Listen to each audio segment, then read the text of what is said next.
Ada lagi yang mengatakan Habib Rizik itu gurunya NU, Habib Taufik gurunya NU. Ini perlu diperjelas. Sebelum Nahdlatul Ulama berdiri, konflik nasab itu sudah ada. Jadi tidak mungkin kalau Mbah Hasyim Asy'ari itu kemudian berguru kepada Habib Rizik, kemudian Ki Ridwan berguru kepada Habib Taufik, itu tidak mungkin, gitu loh. Ini karena jelas ya yang menyebutkan bahwasanya ini adalah gurunya NU, ini gurunya NU. Orang yang mahir di bidang agama bukan harus orang Arab. Jangan hanya diam aja. Ketika umat ini, kata Kiai Nartib ini, merasa kebingungan di bawah antara yang hak dan yang batil, antara yang bayin dan yang bohong, ini perlu dijawab. Siapa yang tergugat? Ngomong, kamu nggak bisu, kamu nggak bodoh. Ngomong, bicara. Bukankah engkau dijadikan ketua orang sedunia? Ngurusi masalah Nusantara saja sudah tidak becus, berarti kamu bukanlah Nusantara. Jangan dibiarkan ini Nusantara.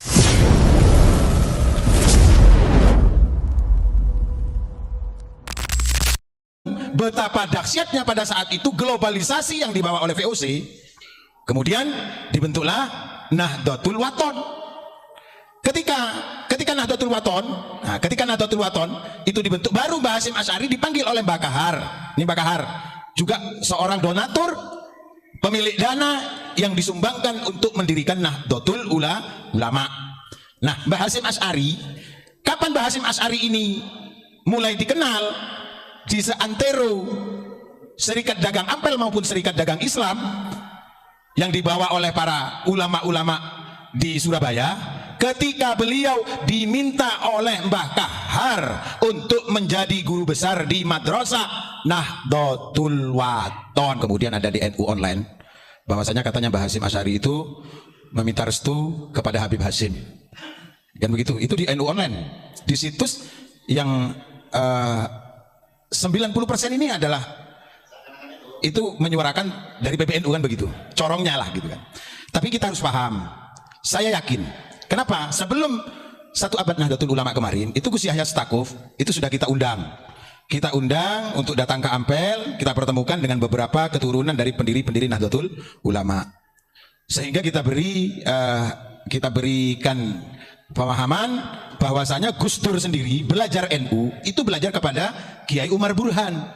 Pertanyaannya kan begini, siapa Kiai Umar Burhan? Kan begitu. Kiai Umar Burhan itu adalah putra dari Kiai Burhan yang menjadi bendahara pertama berdirinya Nahdlatul Ulama. Itu satu. Yang kedua, Langgar Gipo yang selama ini pernah ditugaskan oleh Abu Yagufron kita untuk mencari keturunan Kiai Hasan Gipo. Jadi ketemulah dengan Gus Yunus itu kan, ketemu dengan Gus Yunus. Nah di sana ternyata memang ada sejarah bukan pembelokan, tapi ini sejarah ini tidak komplit, artinya tidak lengkap. Kalau selama ini yang di framing itu hanya 3 ulama, Mbah Hasyim Asy'ari, Mbah Wahab dan Mbah Bisri Samsuri. Ternyata muassis NU ini yang menjadi struktur itu ada 32. Termasuk diantaranya itu ada dari menantu Syekhona Khalil Daramuntoha. Ketika itu Daramuntoha beliau yang mewakili Syekhona Khalil untuk menemui 66 ulama itu. 66 ulama yang akan sowan ke Syekhona Khalil. Ternyata dari 66 itu ada 313 ulama, Kiai. Nah, ini tidak disampaikan. Bagaimana 3 ulama ini bisa mendirikan Nahdlatul Ulama, sementara mohon maaf Mbah Wahab Hasbullah ketika mendirikan Nahdlatul Wathon, beliau pada saat itu menjadi menantu Kiai Muso Kertopaten, menjadi menantunya orang Surabaya. Kita tahu jarak tempuh pada saat itu, kita bisa bayangkan ini tahun 1900 itu Jombang dengan Surabaya betapa sulitnya transportasi. Kemudian bagaimana Mbah Hasyim Asy'ari yang belum dikenal di kalangan Surabaya bahkan mancanegara. Mohon maaf, tulisan Rois Akbar itu bukan pada masa Mbah Hasyim hidup. Ini sudah pernah kita sampaikan. Kapan? Ketika kita berbicara itu dengan putune Mbah Wahab, dengan cucunya Mbah Wahab sendiri. Jadi Rois Akbar itu gelar yang diberikan oleh Mbah Wahab Hasbullah ketika Mbah Hasyim sudah tidak ada. Sudah tidak ada. Kenapa? Karena Mbah Hasyim Asy'ari tidak berkenan dengan gelar seperti begitu. Tapi karena ini adalah penghargaan agar apa? Agar semua orang-orang yang mengaji kepada Hadratus Syekh ini bisa memahami apa yang dimaksud oleh Hadratus Syekh. Barang siapa yang membesarkan merumat Nahdlatul Ulama, maka ya aku doakan anak cucunya husnul khotimah. Kemudian Mbah Hasyim Asy'ari, gelar Hadratus Syekh itu yang memberikan juga Mbah Wahab Hasbullah. Lili pada begini, Mbah Wahab Hasbullah itu kemana-mana. Yang ke luar negeri itu Mbah Wahab Hasbullah dengan Kiai Raden Asnawi. Termasuk Komite Hijaz. Komite Hijaz ini bukan murni sendiri dari Mbah Hasyim Asy'ari. Jadi Komite Hijaz itu sebelum NU ada, Komite Hijaz ini sudah dibentuk oleh siapa? Oleh amanat Syekh Nawawi kepada santri-santrinya. Makanya wajar kalau Syekh Nawawi harus diakui sebagai inisiator berdirinya NU ini, baik itu melalui embrio tadi Taswirul Afkar, Syarikat Dagang Ampel, kemudian Nahdlatul Tujjar, Nahdlatul Waton, kemudian ada lagi Jamiyatul Masajid, Takmirul Masajid, Jamiyatul Tahlil, kemudian Jamiyatul Ma'had, Jamiyatul Pesantren.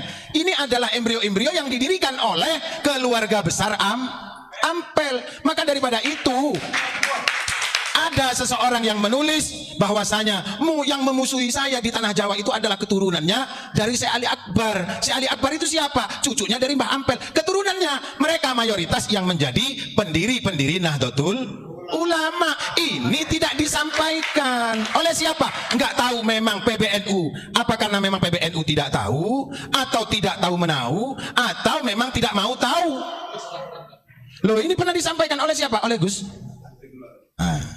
Jadi inilah, kita jeda sejenak ya. Ini kalau bicara NU semangat.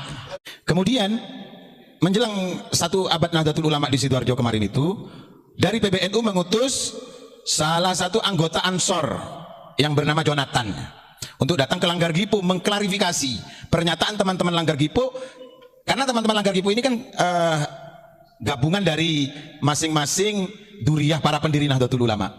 Ada putranya, ada keturunan Kiai Mas Alwi bin Abdul Aziz, Kiai Ridwan Abdullah, kemudian keturunan dari Mbah Umar Burhan, Kiai Zubair Gresik itu. Nah, kalau sejarah NU, kemudian Mbah Hasyim dikatakan meminta restu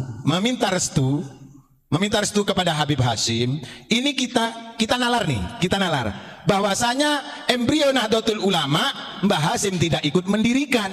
Sementara NU ini berdiri ini berdasarkan kekeluargaan. Karena Mbah Hasan Gipo punya hubungan famili dengan Mbah Wahab Hasbullah. Mbah Wahab Hasbullah punya hubungan famili dengan Mbah Kahar. Mbah Kahar punya hubungan erat dengan Mbah Burhan. Mbah Burhan punya hubungan famili dengan Mbah Zubair. Mbah Zubair punya hubungan famili dengan... Jadi masing-masing ini bereratan, saduluran. Kenapa kok bisa berhasil? Kenapa kok bisa berhasil mendirikan itu? Karena beliau tidak hanya bicara, tapi juga mengeluarkan dana itu. Artinya apa? Ada yang mendanai. Nggak mungkin kalau organisasi ini diplot atau dimonitori oleh orang luar, kemudian yang mendanai adalah orang-orang pribumi, nggak mungkin. Jadi KPI ini saduluran. Para pendiri-pendiri Nahdlatul Ulama itu, makanya kalau ingin mencari sejarah NU yang asli bukan di Jakarta, tapi di Surabaya. Karena pendiri-pendiri NU itu banyak di Surabaya. Nah, ini ada lagi yang mengatakan begini.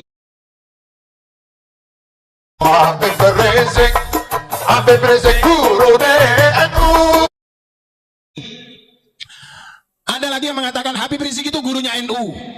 Habib Taufik gurunya NU. Ini perlu diperjelas. Sebelum Nahdlatul Ulama berdiri, konflik nasab itu sudah ada. Jadi tidak mungkin kalau Mbah Hasyim Asy'ari itu kemudian berguru kepada Habib Rizik, kemudian Kiai Ridwan berguru kepada Habib Taufik, ini tidak mungkin, gitu loh. Ini karena jelas ya yang menyebutkan bahwasanya ini adalah gurunya NU, ini gurunya NU. Ini adalah apa? Jangan sampai ada pembelokan. Kapan efeknya? Efeknya itu bukan sekarang, tapi nanti 10, 20, 30 tahun yang akan datang. Wong NU dengan Robitoh Alawiyah berdiri, ini setelah Nahdlatul Ulama berdiri. Berarti sebelum ada Robitoh Alawiyah, belum ada gelar Habib. Di Surabaya sampai saat ini itu tidak viral Habib, yang viral Iye, Wan, Abang, Kakak, itu yang viral. Jadi kalau ini dikatakan beliau itu adalah guru Nahdlatul Ulama, ini perlu diperjelas, dibuktikan. Coba suruh klarifikasi. Diklarifikasi. Ini ngomong depan duria-durianya pendiri Nahdlatul Ulama. Mohon maaf. Ulama Nusantara ini, ulama-ulama Jawa, ulama-ulama Madura, ulama-ulama Sumatera, Kalimantan, ini adalah poros dunia. Siapapun mengakui, bahkan baru-baru ini mengakui, ada yang mengakui apa? Bahwasanya orang yang mahir di bidang agama bukan harus orang Arab. Karena ini adalah, beliau adalah mufti dari ilmu yang berada di Hijaz. Loh coba. Siapa? Syekh Nawawi. Makanya wajar dan harus, dan alhamdulillah Kiai, 1 abad Nahdlatul Ulama kemarin, Rais Suriah PBNU mengakui bahwasanya beliau Syekh Nawawi Al-Bantani memiliki kiprah dengan berdirinya Nahdlatul Ulama. Loh, ini perjuangan, bro. Kalau Syekh Nawawi tidak diperjuangkan, banyak kiai-kiai yang lupa dengan jasanya Syekh Nawawi. Makanya ada yang memperjuangkan mengangkat Syekh Nawawi. Ini satu gelombang besar ini, sebuah badai besar. Bagi apa? Bagi peradaban keilmuan. Karena apa? Karena Syekh Nawawi ternyata yang berusaha dipadamkan oleh orang-orang tentang ajaran Syekh Nawawi yang menukil dari ulama-ulama sebelumnya. Ini banyak ingin dipadamkan perjuangannya. 1, perjuangan beliau dalam akidah Ahlus Sunnah wal Jamaah. Syekh Nawawi Al-Bantani pernah berkunjung ke Ampel, menemui salah satu keturunan dari Basunan Ampel yang bernama Kiai Marzuki. Beliau menanyakan kitab, ini 15 tahun sebelum beliau wafat, sebelum Syekh Nawawi wafat. 15 tahun sebelum Syekh Nawawi wafat, beliau menanyakan kepada Kiai Marzuki kitab Ihya Ulumuddin yang bertuliskan aksara Jawa. Berarti apa? Berarti memang di Jawa ini apa yang dikatakan oleh Kiai As'ad Samsul Arifin, bahwasanya akidah Ahlus Sunnah wal Jamaah dititipkan oleh Rasulullah, diperintahkan oleh Rasulullah kepada Raden Ahmad Rahmat Sunan Ampel, ini benar adanya. Karena apa? Karena Syekh Nawawi menginginkan kitab itu untuk diedukasikan, untuk ditarbiyahkan di Hijaz. Ini loh, Ihya Ulumuddin zamannya Mbah Sunan itu masih ada. Ini ada yang megang ini. Jadi NU itu kalau dibilang punya sanad, muktabar sanadnya ke ulama Nusantara dan Wali Songo. Sementara dari saudara-saudara itu mengakui betapa keilmuan ulama Nusantara ini sungguh sangat luar biasa. Nah ini kembali lagi, kalau tadi minta restu, inti minta restunya kapan? Dijelaskin dong. Kemudian buktinya mana? Kan begitu. Oh sementara Mbah Hasyim Asy'ari dalam embrio Nahdlatul Ulama saja tidak ikut mendirikan kok. Nah kemarin itu ada yang menyatakan bahwasanya Mbah Hasyim Asy'ari yang mendirikan Nahdlatul Tujar. Nahdlatul Tujar itu kita tahu apa Nahdlatul Tujar? Kebangkitan para pedagang. Kapan Mbah Hasyim Asy'ari jadi pedagang? Nah ini kita kanter, kita tunjukkan kepada tim kreatif itu. Akhirnya apa? Karena Mbah Hasyim tidak ikut mendirikan Nahdlatul Tujar. Nahdlatul Tujar itu yang mendirikan adalah Mbah Yai Hasan Gipo. Kemudian ada yang mengatakan Kiai Hasan Gipo itu bukan kiai, itu saudagar. Ini perlu tabayun lagi. Siapapun yang mengatakan Mbah Hasan Gipo itu bukan kiai, perlu ditabayuni lagi. Ini kita kadang-kadang kan belajar sejarahnya itu sepotong-sepotong. Tidak betul-betul mau menggali dan mempublikasikan. Tidak mau adanya edukasi. Artinya apa? Memberikan pemahaman-pemahaman yang lansam, yang berkelanjutan. Sehingga apa? Sehingga kita gampang untuk dipotong di tengah jalan. Tapi ingat, kata Mbak Yai Halwani apa? Jangan sering memotong sejarah orang supaya sejarahmu tidak dipotong oleh Allah Subhanahu wa taala. Jadi seperti itu. Ini pentingnya edukasi. Kalau kita belajar bagaimana keterlibatan dari Pondok Pesantren Sidogiri, ternyata ini masih keluarga. Keluarga dari siapa? Keluarga dari Syekhona Khalil, karena kakeknya satu. Dari siapa? Kiai Asror. Kiai Asror dari Sayyid Sulaiman. Sayyid Sulaiman dari Mbah Sunan Gunung Jati. Maka wajar kalau Abuya Gufron ketika meluruskan Mufarraqah NU di Jombang, beliau datang ke Sidogiri, ternyata ada sama-sama dari keturunan Sunan Gunung Jati. Makanya berani untuk tabayun. Loh, ini loh ulama gentleman. Jangan hanya diam aja. Ketika umat ini, kata Kiai Nartib ini, merasa kebingungan di bawah antara yang hak dan yang batil, antara yang bayin dan yang bohong, ini perlu dijawab. Siapa yang tergugat? Ngomong, kamu nggak bisu, kamu nggak bodoh. Ngomong, bicara. Bukankah engkau dijadikan ketua orang sedunia? Ngurusi masalah Nusantara saja sudah tidak becus, berarti kamu bukanlah Nusantara.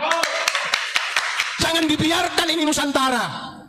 Tidak akan ada efeknya bagi mereka yang cuek, tapi bagi mereka yang teliti, ini akan menimbulkan percikan-percikan kebencian. Jangan dibiarkan berlarut-larut. Tabayun. Kalau kami berani menyampaikan begini kepada PBNU, kami sudah sampaikan, Kiai, melalui sekretaris Katib Surya, bagaimana polemik ini, Kiai. Jangan sampai nanti di bawah ini saling cakar-mencakar. Gejolak ini harus ditangani dengan serius. Karena apa? Negara ini tidak berdiri dengan kaki sebelah, dengan satu kaki, tapi negara ini disonggoh oleh berjuta-juta kaki dan berjuta-juta intelektual. Ini perlu dijawab. Monggo.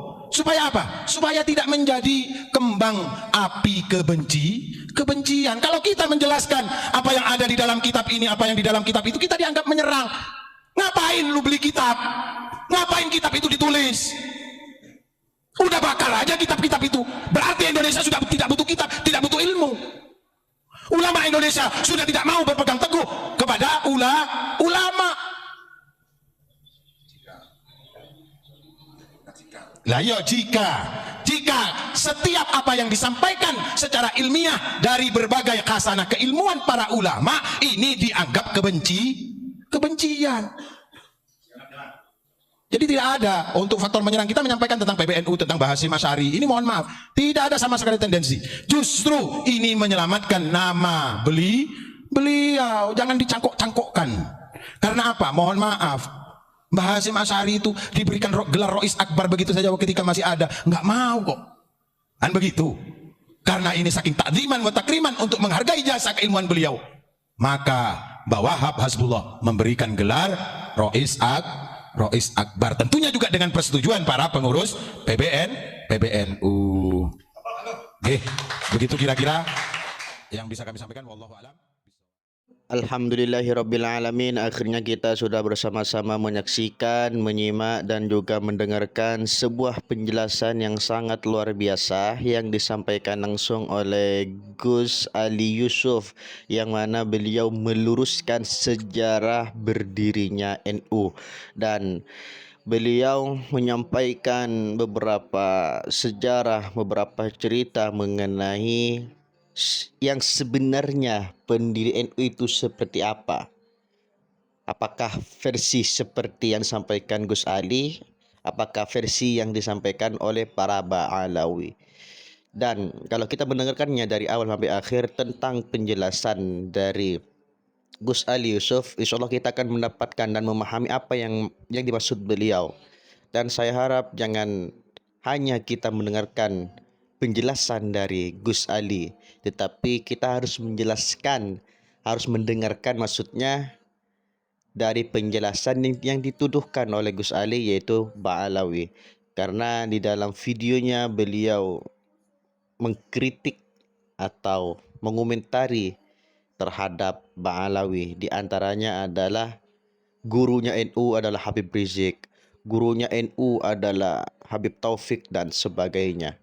Jadi beliau selain mengkritik para habaib, juga beliau meluruskan sejarah NU yang sebenarnya versi penjelasan Gus Ali Yusuf. Jadi bagaimana tanggapan para netizen yang budiman terhadap penjelasan beliau mengenai sejarah berdirinya NU yang sebenarnya? Silakan tulis di kolom komentar. Mungkin cukup sekian video kali ini.